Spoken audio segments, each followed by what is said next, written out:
Seorang ibu lansia asal Sumatera Utara bersama kucing-kucing kesayangannya terlantar di Terminal Kuala Simpang, Aceh, Tamiang.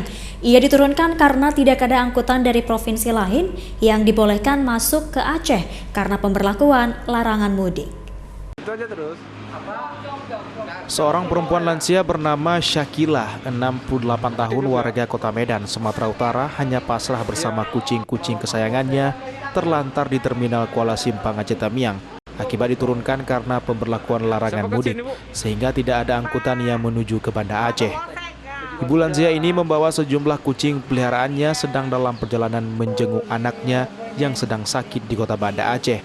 Karena sudah terlalu lama terjebak penyekatan, kucing-kucing kesayangannya mulai meringis akibat kelaparan.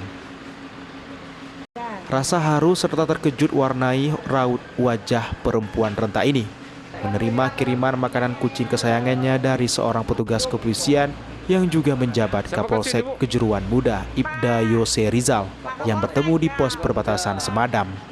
4 ekor kucing berjenis Persia, Pesek, dan Mochin ini terpaksa dibawanya karena enggan diberi makan oleh orang lain. Kucing-kucing ini mulai menangis karena kelaparan. Karena dia ada nurani juga, nggak tahu juga ya kan. Tapi kalau ini sama kucing saya, anak saya jarang dia mau makan. Apalagi yang nggak suka kucing, nggak mau dia tuh. Diam aja dia. Oh gitu ya. Ibu ini mau jenguk anak sakit, Bu? Melahirkan. Melahirkan, ya. Makanya saya nggak bisa pergi-pergi kalau dia ini. Kemana-mana saya harus bawa dia. Iya.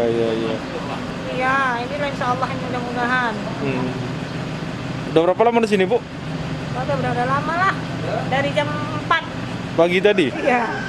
Kapolsek, Bu. Terima kasih ya, Pak Yosi, Pak Kapolsek. Insya Allah Allah yang membalas semua kebaikan Bapak ya.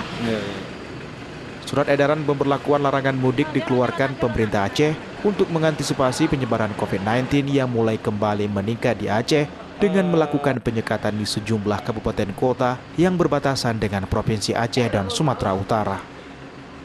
Dari Kabupaten Aceh Tamiang, Muhammad Jafar Yusuf Ainus melaporkan.